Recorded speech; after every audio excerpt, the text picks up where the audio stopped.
La ley antilavado sigue sin avanzar en el Congreso. Las diferencias por los controles a funcionarios, notarios y contadores mantienen el debate entrampado. Guatemala y la Unión Europea refuerzan su alianza en seguridad para combatir el crimen organizado, la corrupción y el lavado de activos, además de fortalecer a la Policía Nacional Civil. Miles de docentes contratados bajo el renglón 021 podrían pasar a plazas permanentes 011 si el Congreso aprueba una nueva iniciativa para el sistema educativo público. Una nueva orden ejecutiva de Donald Trump endurece los controles financieros en Estados Unidos y pone bajo mayor vigilancia las cuentas y transferencias de migrantes sin estatus legal. Estados Unidos acusó al expresidente cubano Raúl Castro por el derribo de 2 avionetas en 1996, en un hecho sin precedentes contra un alto cargo del régimen cubano.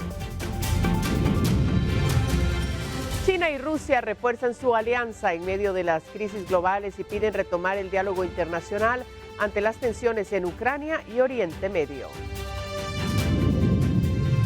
Una historia llega a su final en las canchas. José Manuel El Moyo Contreras anunció su retiro del fútbol profesional a los 40 años, pero continuará ligado a comunicaciones.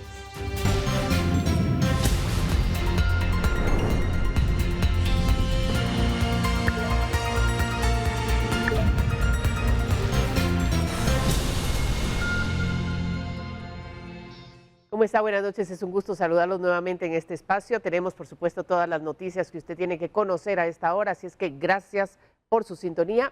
Iniciamos. Aunque diputados aseguran que existe voluntad para aprobar la ley antilavado, las diferencias por las personas expuestas políticamente y las obligaciones para notarios y contadores mantienen entrampada la iniciativa en el Congreso. La Ley Integral contra el Lavado de Dinero y Financiamiento del Terrorismo continúa generando divisiones en el Congreso de la República, pese a que distintos bloques legislativos aseguran que existe interés en aprobar la normativa antes de que Guatemala enfrente posibles sanciones internacionales. Entre los puntos que todavía generan discusión, destacan los alcances de las personas expuestas políticamente, conocidas como PEP, y las responsabilidades que asumirían algunos profesionales considerados sujetos obligados dentro de la ley. De acuerdo con las discusiones legislativas, uno de los temas más sensibles es la supervisión a familiares y personas cercanas a funcionarios públicos. Las enmiendas buscan reducir el alcance del control sobre familiares de las PEP, ya que algunos diputados consideran excesivas las disposiciones planteadas originalmente. Otro de los aspectos que aún es analizado corresponde a las obligaciones para notarios y contadores públicos, quienes podrían estar obligados a reportar operaciones sospechosas vinculadas al lavado de dinero, situación que también ha provocado reservas entre algunos sectores. Además, diputados impulsan modificaciones relacionadas con sanciones y responsabilidades para estos profesionales. La Comisión Permanente del Congreso convocó a sesión plenaria extraordinaria para el próximo 2 de junio, fecha en la que fue incluida en la agenda la iniciativa 6593 relacionada con la ley de antilavado. Sin embargo, en los pasillos del Legislativo persiste la versión de que la normativa todavía no cuenta con los votos necesarios y que su aprobación podría retrasarse hasta agosto, cuando inicie el segundo periodo ordinario de sesiones. Previo a ello, diputados prevén avanzar en otras iniciativas consideradas prioritarias, entre ellas las reformas a la Ley del Impuesto Único sobre Inmuebles, YUSI, la Ley del Sistema Nacional de Ciberseguridad y la Ley Portuaria. Pese a las diferencias, diputados aseguran que continúan las negociaciones para intentar alcanzar acuerdos y que la ley antilavado puede avanzar en la plenaria extraordinaria programada para el próximo 2 de junio. Con imágenes de Esvin García para Noticiero Guatevisión, Oscar Vázquez. Vamos a hablar ahora del Ejecutivo porque el presidente Bernardo Arévalo se encontró con Antonio Costa, presidente del Consejo Europeo, para intercambiar información sobre cooperación, desarrollo e institucionalidad en el marco de la visita oficial del líder europeo a Guatemala. El presidente del Consejo Europeo, Antonio Costa, se reunió con el presidente Bernardo Arévalo para discutir temas de cooperación y desarrollo entre Guatemala y la Unión Europea. Durante su reunión bilateral, Arévalo recibió el informe preliminar de la misión de observación de la UE, compuesto de las conclusiones y de las recomendaciones para el fortalecimiento de las instituciones del país. Coincidimos en muchas de las preocupaciones que ustedes han expresado en este informe y estamos convencidos de la necesidad de una reforma importante de nuestro sistema de justicia para evitar que tengamos crisis similares en el futuro. Este es un proceso en el que todavía quedan pendientes pasos como la elección del Contralor General de Cuentas y del Superintendente de Bancos, dos procesos que marcarán cada uno a su manera el rumbo institucional y económico del país para los próximos 4 años y para las próximas generaciones. Antonio Costa enfatizó que es esencial contar con instituciones judiciales creíbles, seguras y justas. Además, subrayó que la protección de la democracia requiere el respaldo de la ciudadanía. Sé que para quienes sufren la pobreza, la inseguridad, la violencia o la exclusión, los cambios no llegan tan rápido como todos queríamos. Pero la Unión Europea va a seguir acompañando como socio la agenda de su gobierno para promover el respeto de los derechos humanos y el Estado de Derecho, al tiempo que cooperamos en el terreno del desarrollo sostenible, las inversiones y la seguridad. Porque todos estos objetivos no son incompatibles entre sí, sino valores complementarios que se refuerzan mutuamente. Además, Costa resaltó que la Unión Europea ha acompañado a Guatemala desde la firma de los acuerdos de paz de 1996. Con imágenes de Byron Baiza, reportó para Noticiero Guatevisión, Paula Carranza. Y ahora pasamos al Poder Judicial porque en su primera decisión de alto impacto al frente del Ministerio Público, el fiscal general Gabriel Eduardo García Luna removió a José Rafael Curruchiche Cucul de la jefatura de la FESI, cargo que ocupó durante los últimos 5 años. La gestión del nuevo fiscal general del Ministerio Público comenzó con una de las decisiones más relevantes dentro del ente investigador. Este martes, el MP confirmó la remoción de José Rafael Curruchiche como jefe de la Fiscalía Especial contra la Impunidad, conocida como FESI, cargo que ocupó durante casi 5 años. La decisión quedó oficializada mediante el Acuerdo 771-2026 y según la notificación emitida por el Departamento de Acciones de Personal, la destitución cobra vigencia inmediata. El documento señala que la medida se fundamenta en la Ley Orgánica del Ministerio Público y en el Pacto Colectivo de Condiciones de Trabajo, normativa que establece que los fiscales de sección ocupan cargos de confianza y de libre nombramiento y remoción. Los fiscales de sección constituyen un puesto relacionado de responsabilidad patronal y de confianza, por ende de libre nombramiento y remoción, detalla el acuerdo. La resolución también ordena el pago de las prestaciones laborales correspondientes y requiere a Curruchiche coordinar la entrega del cargo dentro de la dependencia donde prestó servicios. Además, el ahora ex jefe de la FESI deberá presentar su declaración jurada patrimonial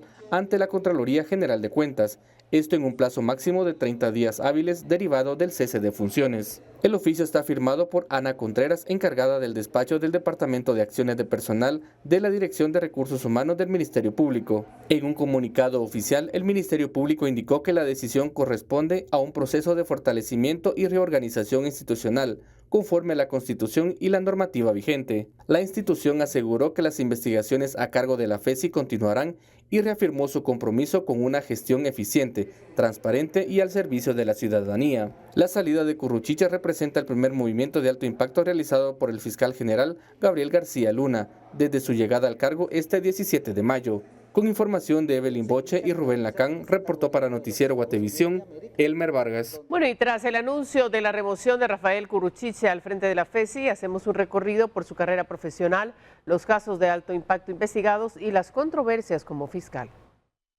A pocas semanas de cumplir 5 años al frente de la FESI, Rafael Curruchiche fue removido este día por el fiscal general Gabriel García Luna. Registros detallan que Curruchiche inició en la Fiscalía Distrital Metropolitana, instancia donde estuvo desde 2004 al 2007. Posteriormente formó parte de la Fiscalía de Crimen Organizado, específicamente en la Unidad de Robo de Vehículos durante casi 6 años. En 2013 fue trasladado a la Fiscalía de Malacatán San Marcos, donde estuvo casi 1 año. Luego, en junio de 2014, fue designado a la Fiscalía de Rabinal Baja Verapaz. En dicho lugar estuvo casi 2 años. En febrero de 2016 fue regresado nuevamente a la Fiscalía en Malacatán. En junio de 2016 fue trasladado hacia la Fiscalía de Delitos Electorales y en 2019 fue nombrado jefe de dicha fiscalía, tras la salida de Oscar Schad. En dicha instancia fue criticado al no dar seguimiento a denuncias y casos planteados. Curruchiche fue nombrado al frente de la FESI el 3 de agosto de 2021 por la exfiscal general María Consuelo Porras, luego de remover del cargo a Carla Valenzuela, quien a su vez había tomado el cargo en sustitución de Juan Francisco Sandoval, cuya salida de la FESI derivó en algunas manifestaciones. Dentro de los casos investigados en la FESI, Curruchiche tuvo como primera acción investigar al exfiscal Juan Francisco Sandoval, en casos que aún se encuentran en los juzgados de justicia, como el caso Odebrecht, acuerdos fraudulentos. Otro de los casos planteados por la FESI es en contra del periodista José Rubén Zamora, señalado por varios delitos. Por las elecciones de 2023 se dio a conocer el caso Corrupción Semilla, donde exfuncionarios y extrabajadores del TSE han recibido sentencia. De acuerdo con la FESI, señala al partido que llevó a la presidencia a Bernardo Arévalo de un supuesto fraude electoral. También figura el caso de la compra de las vacunas Sputnik a Rusia, que involucrarían al expresidente Alejandro Yamatei. A pesar que se dieron detalles en conferencia de prensa, el caso no ha avanzado. Únicamente se señaló una orden de captura contra la exministra de Salud, Amelia Flores.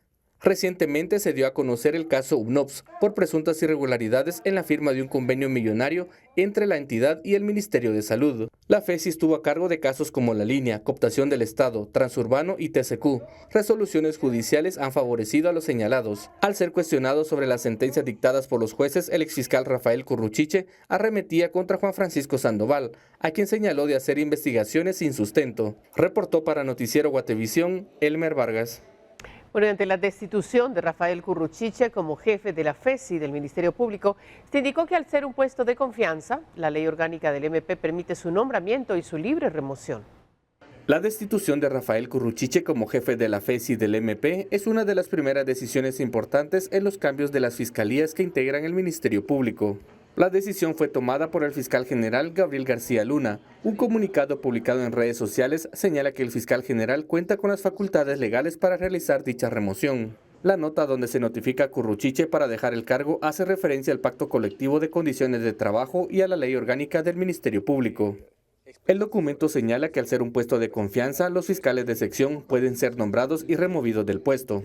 En 2021, la exfiscal Consuelo Porras destituyó a Juan Francisco Sandoval, entonces jefe de la FESI, bajo el argumento de que al ser un jefe de fiscalía es un puesto de confianza y podía ser removido. Un fallo de la Corte de Constitucionalidad señala que los pactos colectivos de las condiciones de trabajo podían establecer quiénes eran personal de confianza y el MP considera que los fiscales de sección como Curruchiche pueden ser nombrados y removidos libremente. De esta cuenta, la decisión del fiscal general Gabriel García Luna estaría pegada a la ley. Se espera que en los próximos días pueda nombrarse un sustituto.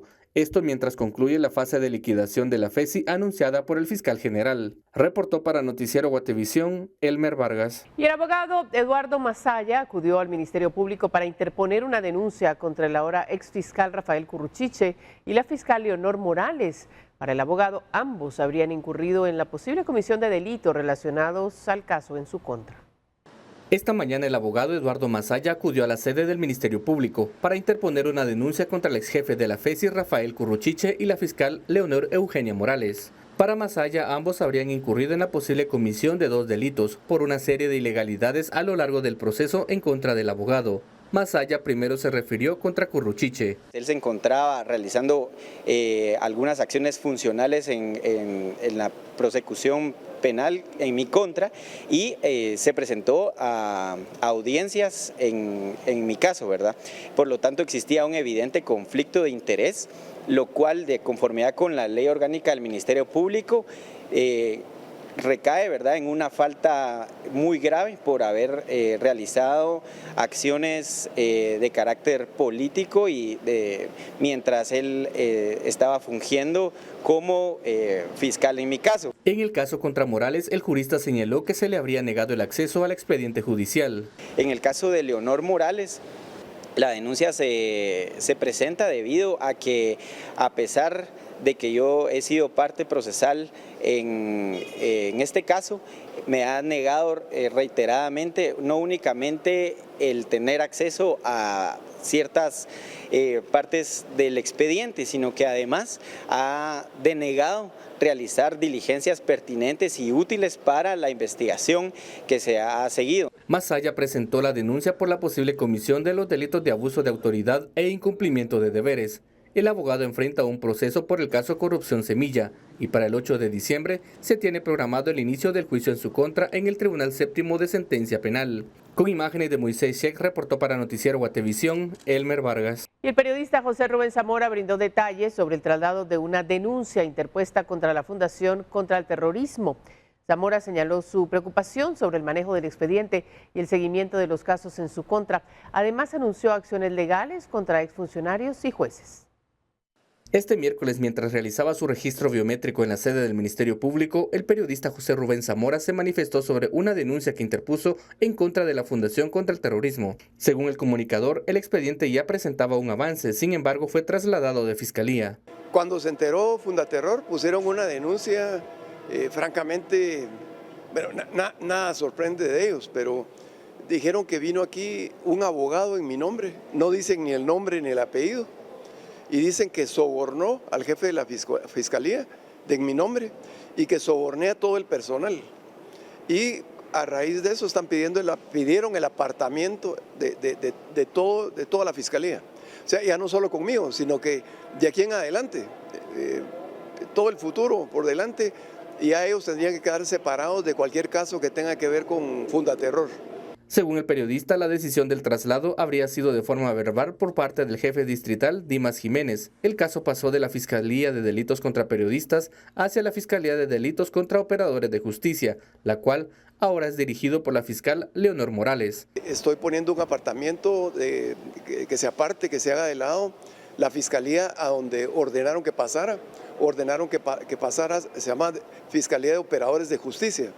Ahí la nueva fiscal es Leonor Morales Lazo, que era parte del grupo de gente que estuvo atacando a gente que era, digamos, crítica o opositora o hacía su trabajo profesional y a ellos no les gustaba. Pedí también que aparten al jefe de ella, que es el fiscal distrital, que verbalmente y no por escrito ordenó a última hora del viernes que se retiraran los de la Fiscalía de Periodismo y que entregaran los documentos, la denuncia a Leonor Morales Lazo. La querella interpuesta en contra de la Fundación contra el Terrorismo fue colocada por obstrucción de justicia y conspiración para la obstrucción de justicia. Con imágenes de Moisés Sheikh, reportó para Noticiero Guatevisión, Elmer Vargas. Mire, ¿cómo va el Congreso? Pues el presidente del Legislativo, Luis Contreras, convocó a sesión solemne por el Día de la Constitución Política de la República para el martes 2 de junio a las 12 del mediodía. Posteriormente, a las 14 horas, los diputados celebrarán sesión ordinaria para conocer iniciativas de ley. Entre los temas agendados destacan el fortalecimiento presupuestario del Tribunal Supremo Electoral de Guatemala de cara a las elecciones del 2027, la ley del Sistema Nacional de Ciberseguridad y la integración de la Comisión de Postulación para elegir al próximo jefe de la Contraloría General de Cuentas de Guatemala. Además, los parlamentarios discutirán la redacción final de la ley. Abrimos este bloque con el tema de educación. Una iniciativa en discusión en el Congreso busca incorporar a miles de docentes contratados bajo el renglón 021 a plazas permanentes 011 dentro del sistema educativo público. El Ministerio de Educación informó que alrededor de 40.000 docentes podrían ser favorecidos con el cambio de contratación hacia el renglón 011. La cartera educativa señaló que ya desarrollan acciones vinculadas con la regularización de personal docente, aunque indicaron que la iniciativa legislativa permitiría ampliar el alcance del proceso y acelerar la incorporación de maestros a plazas permanentes. El Ministerio de Educación encuentra que esta es una ley que puede ser funcional y positiva para el sistema educativo y lógicamente para los maestros que están en este renglón. Cabe mencionar que el Ministerio ya viene trabajando desde hace meses con varios grupos de maestros que están en el renglón 021 precisamente para hacer ese proceso de traslado. Lo que sucede es que la ley agilizaría el proceso y además beneficiaría a un conjunto mayor de docentes que se encuentran en esos renglones a lo largo del país. Así que bueno, vemos que es una ley que puede aportar, que tenemos mucho interés en conversar con el Congreso de la República para hacerles ver algunas observaciones, sugerencias que tenemos a fin de que la ley responda plenamente a la necesidad del sistema educativo del país.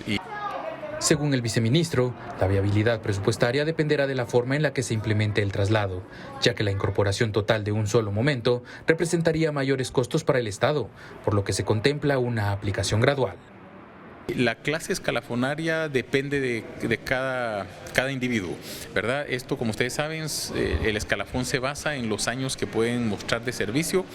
Por eso una de las invitaciones es a que actualicen su registro de las llamadas hojas de servicio para que su escalafón sea el que corresponde.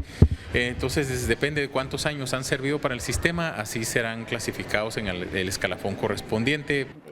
Autoridades explicaron que todavía no existe una proyección oficial sobre el impacto financiero de la medida, debido a que el contenido de la propuesta aún puede modificarse durante su discusión legislativa. Con imágenes de Esvin García para Noticiero Guatevisión, Óscar Vázquez. Y autoridades del Ministerio de Educación informaron que las negociaciones del pacto colectivo continúan suspendidas por una acción judicial, mientras aseguran que los docentes mantienen las clases en centros educativos. La mesa específica para la negociación del pacto colectivo no está funcionando a partir de la acción judicial presentada por el STEG. Eso hace cerca de, casi 4 semanas ya, casi un mes que se presentó la acción. Entonces esa acción detuvo el funcionamiento de esta mesa. Así que no hemos vuelto a tener reuniones para ese tema en particular.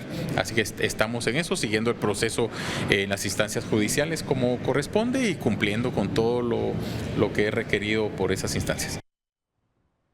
Bueno, el Ministerio Público confirmó la recepción de 2 denuncias relacionadas con la presunta sustracción de documentos en la Escuela de Ciencias de la Comunicación de la Universidad de San Carlos.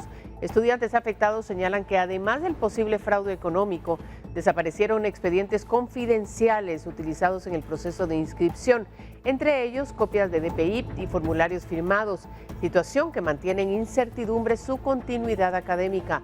Tenemos las declaraciones de una de las víctimas del fraude. Buscamos que las autoridades del posgrado nos escucharan, pero nunca se obtuvo respuesta.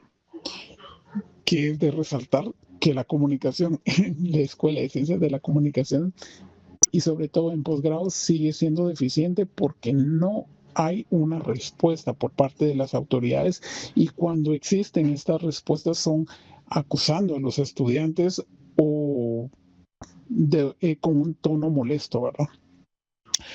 El caso es más delicado de lo que se cree porque no solo se llevó dinero, no solo falsificó documentos del banco y de la USAC, sino también se llevó documentos que iban a servir para las certificaciones de acta y para las inscripciones de los estudiantes, documentos que son sensibles porque ahí iban auténticas de DPI y también formularios firmados por nuestro puño y letra.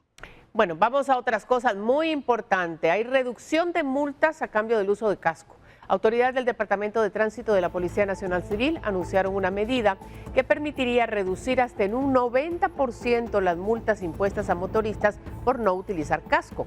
El beneficio estará vigente del 23 de mayo al 30 de julio y aplicará en todo el territorio nacional. Para acceder a la exoneración, los conductores deberán presentar un casco nuevo y su factura de compra en las oficinas del Departamento de Tránsito. Este año se han impuesto más de 15,000 multas relacionadas con la falta de esta protección para la cabeza, por lo que miles de motoristas podrían beneficiarse. Además, tendrá lugar jornadas en departamentos como Escuintla, Quetzaltenango, Petén y Zacapa para facilitar el trámite. Mire, Guatevisión y Prensa Libre tuvieron acceso exclusivo al área donde se resguardan las piezas de la estructura que formará el aerometro. A continuación informamos cómo avanza el proyecto. A mediados de 2027 podría ya estar funcionando el aerometro en el territorio nacional. Para conocer más detalles, los tenemos desde una de las cabinas. Estamos en una de las cabinas, una de 500 cabinas que va a tener el sistema aerometro en la ciudad de Guatemala. Esta es una cabina de última generación. Para 12 personas cómodas, donde no se invade el espacio personal y donde la seguridad es el principal objetivo. Tenemos un botón de pánico, que esa es una innovación que tenemos aquí en Guatemala, que garantiza que cualquier incidente se pueda resolver en la siguiente estación, ya que pues de aquí no pueden bajar de ninguna otra forma más que en la estación. Entonces eso nos da una garantía de seguridad que no existe en otro sistema de transporte. En un terreno de Misco se reciben las piezas de lo que será el aerometro y en un recorrido realizado exclusivamente para Guatevisión y Prensa Libre se presentaron los avances que se tienen. Esta cabina es parte de un sistema electromecánico que funciona con energía eléctrica 100%. Y al ser totalmente eléctrico, ¿qué pasa si se va la luz, por ejemplo? Algo que van a preguntar las personas.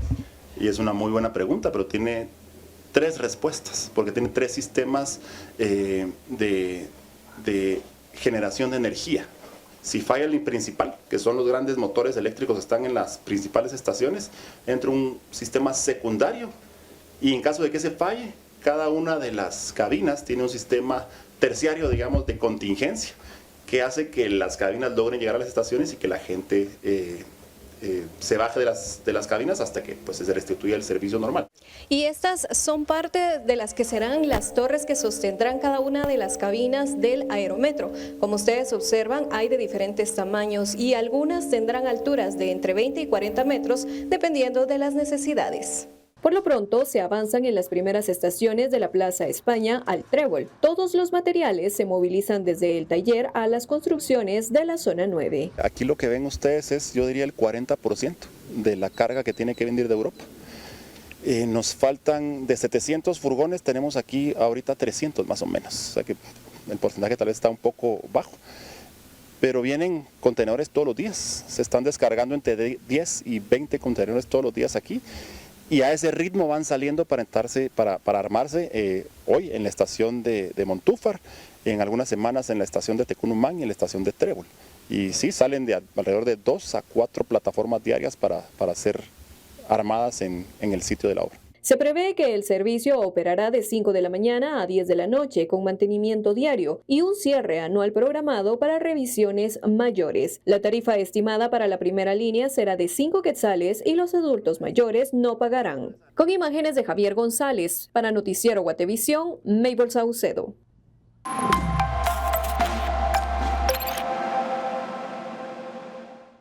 Ponga atención, una nueva orden ejecutiva del presidente estadounidense Donald Trump obliga a bancos de Estados Unidos a reforzar revisiones sobre transferencias internacionales, créditos y cuentas de migrantes sin estatus legal.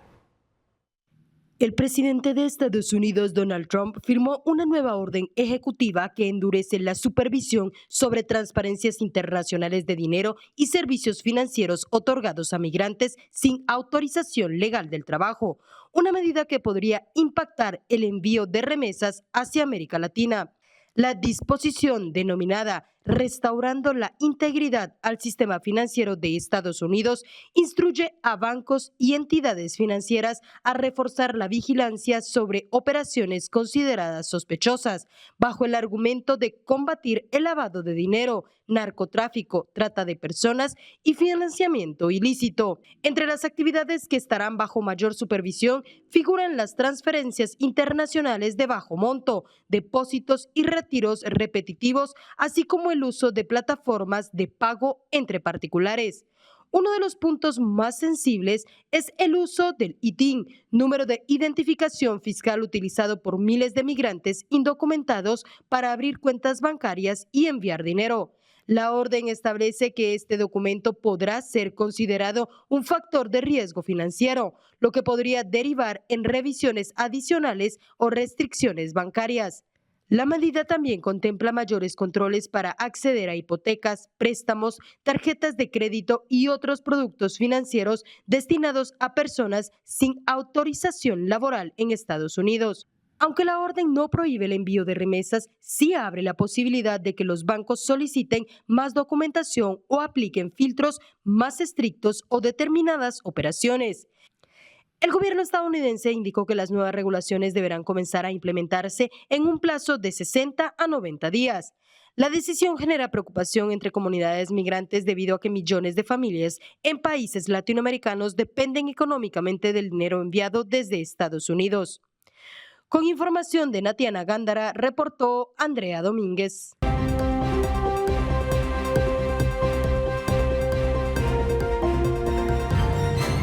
Noticias del mundo. Estados Unidos inculpó este miércoles al expresidente cubano Raúl Castro por el derribo de 2 avionetas en 1996, la primera vez que un alto cargo del régimen comunista es acusado ante la justicia de su país vecino y enemigo.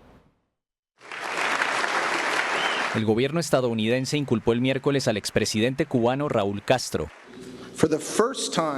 Por primera vez en casi 70 años, la alta cúpula del régimen cubano ha sido acusada en este país, en los Estados Unidos de América, por actos de violencia que resultaron en la muerte de ciudadanos estadounidenses.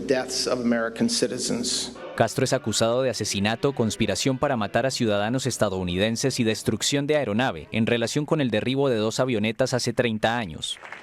El 24 de febrero de 1996, 2 cazas cubanos MiG persiguieron y derribaron 2 avionetas desarmadas de Hermanos al Rescate en el estrecho de Florida, matando a sus 4 tripulantes. Esta organización se proponía ayudar a balseros cubanos a llegar a Florida. Un tercer aparato donde viajaba el líder de la organización, José Basulto, logró escapar por poco. Los aviones cayeron en aguas internacionales. Raúl Castro, de 94 años en la actualidad, era por entonces ministro de Defensa. El presidente cubano Miguel Díaz-Canel reaccionó en X señalando que se trata de una acción política sin ningún basamento jurídico, que solo busca engrosar al expediente que fabrican para justificar el desatino de una agresión militar a Cuba. Estos cargos suponen una nueva vuelta de tuerca en la gran presión que ejerce Washington sobre la isla comunista, sometida a un embargo desde 1962 y ahora devastada por una gravísima crisis económica. Un juez de Miami levantó el secreto del sumario de un caso que durante años fue defendido por la comunidad cubana en el exilio en Florida, uno de los bastiones electorales del presidente Donald Trump. Creo que este fue un momento muy grande para la gente, que no solo los cubanoamericanos, sino las personas que vinieron de Cuba y quieren regresar a Cuba, las personas que quieren ver a su familia en Cuba. Creo que es un día muy grande, un día muy importante. Trump dijo tras la histórica inculpación de Castro que Estados Unidos no necesita llevar a cabo una escalada con Cuba porque el país se está derrumbando solo. Previamente, el secretario de Estado, Marco Rubio, ofreció a los cubanos una nueva relación entre su país y Cuba, en un mensaje especial en video en el que acusó al liderazgo comunista de la isla de robo, corrupción y opresión. Esos anuncios se produjeron el 20 de mayo, que históricamente es el día en que fue declarada la República de Cuba, en 1902, tras la independencia de España y el fin de la ocupación militar estadounidense. El gobierno comunista de la isla prioriza otras fechas en su narrativa histórica, como el triunfo de la revolución castrista el 1 de enero de 1959, ya que considera que tras 1902 la isla siguió bajo dominio de facto de Washington, a causa de la enmienda Platt. Mire, Raúl Castro lleva casi 70 años marcando la vida política en Cuba. Nacido en 1931, Raúl fue muy cercano a Fidel Castro, su hermano mayor, y destacó en la Revolución Cubana que derrocó al dictador Fulgencio Batista, respaldado por Estados Unidos. Fue el ministro de Defensa antes de asumir la presidencia en el 2008. Tras la muerte de Fidel, Raúl dejó el cargo en 2018, pero sigue siendo una figura influyente. Él es la otra figura clave de la Cuba castrista. Raúl Castro Ruz, alias El Cangrejo, lleva casi 70 años marcando la vida política de la isla caribeña. Nacido en 1931, Raúl Castro fue muy cercano de Fidel Castro, su hermano mayor. Se destacó en la revolución de 1959, que derrocó al dictador Fulgencio Batista, respaldado por Estados Unidos. Raúl Castro también ayudó a derrotar la invasión de Bahía de Cochinos en 1961, cuando exiliados cubanos anticastristas intentaron desembarcar en Cuba tras ser organizados por Washington. De línea dura, fue ministro de Defensa de Cuba antes de asumir la presidencia en 2008, después de que su hermano enfermara. De la misma forma que nunca nos hemos propuesto que los Estados Unidos cambien su sistema político, exigiremos respeto al nuestro. Tras la muerte de Fidel, Raúl Castro dejó la presidencia en 2018, pero sigue siendo una figura influyente. Raúl Castro fue el actor clave de un deshielo histórico de las relaciones entre Cuba y Estados Unidos bajo la presidencia de Barack Obama. El bloqueo es el obstáculo más importante para nuestro desarrollo económico y el bienestar del pueblo cubano. Por eso, su eliminación será esencial para normalizar las relaciones bilaterales. Un restablecimiento de las relaciones diplomáticas que, sin embargo, están duramente puestas a prueba con la presión de Donald Trump.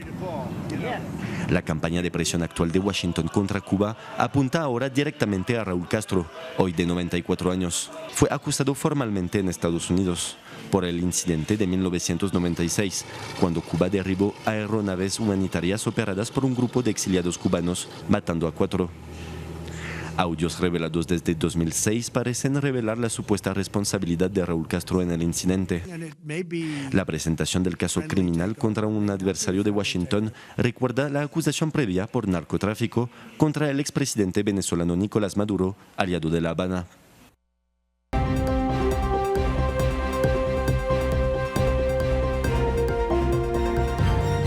Tenemos más noticias internacionales. Los presidentes de China y Rusia, Xi Jinping y Vladimir Putin, ratificaron este miércoles la solidez de sus relaciones bilaterales frente a las turbulencias del mundo, menos de una semana después de que Pekín recibiera también al estadounidense Donald Trump.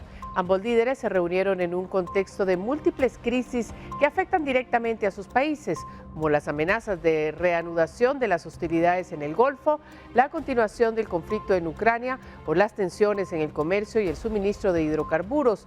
Ambos países subrayaron la necesidad de retomar el diálogo y las negociaciones lo antes posible. En Oriente Medio, según la declaración conjunta publicada por el Kremlin, China se ha visto fuertemente impactada por este conflicto porque depende mucho del comercio internacional y del petróleo y del gas provenientes del Golfo. Y en nuestra región, el presidente de El Salvador, Nayib Bukele, anunció el inicio de una ofensiva contra la corrupción tras proclamar la victoria en su guerra contra las violentas pandillas que ha dejado unos 91,000 detenidos. Bukele implementa desde el 27 de marzo del 2022 un régimen de excepción bajo el que han sido detenidas decenas de miles de personas sin orden judicial, lo que según organismos humanitarios ha derivado en graves violaciones de derechos humanos. La oposición critica la opacidad en la rendición de cuentas y la reserva que impide dar información sobre los presos debido a que Bukele gobierna con un poder casi absoluto.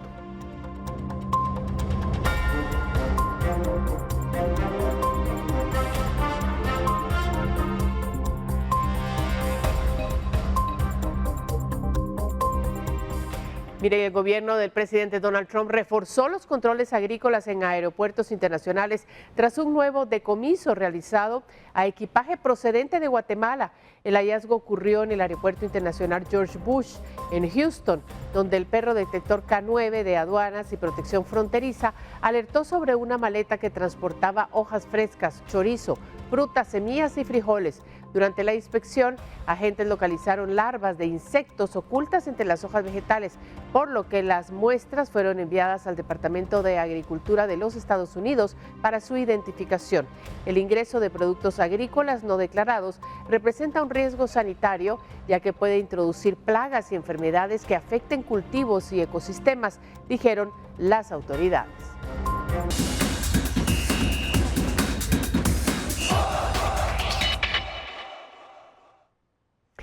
Mire, la histórica carrera de José Manuel Contreras, conocido como El Moyo, futbolista profesional, llegó oficialmente a su final luego de anunciar su retiro a los 40 años. Sin embargo, el exjugador continuará ligado a Comunicaciones Fútbol Club, institución donde construyó gran parte de su legado y se convirtió en uno de los máximos referentes del equipo crema.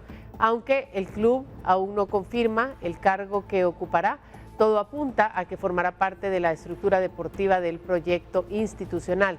Con ello, el Moyo inicia una nueva etapa fuera de las canchas, pero siempre vinculado al equipo Albo. Bueno, y así con esa información cultural nos vamos a despedir esta noche, agradeciendo su sintonía, como siempre, por supuesto, las recomendaciones, que descanse, que se cuide mucho. Y nosotros nos vemos mañana. Hasta pronto.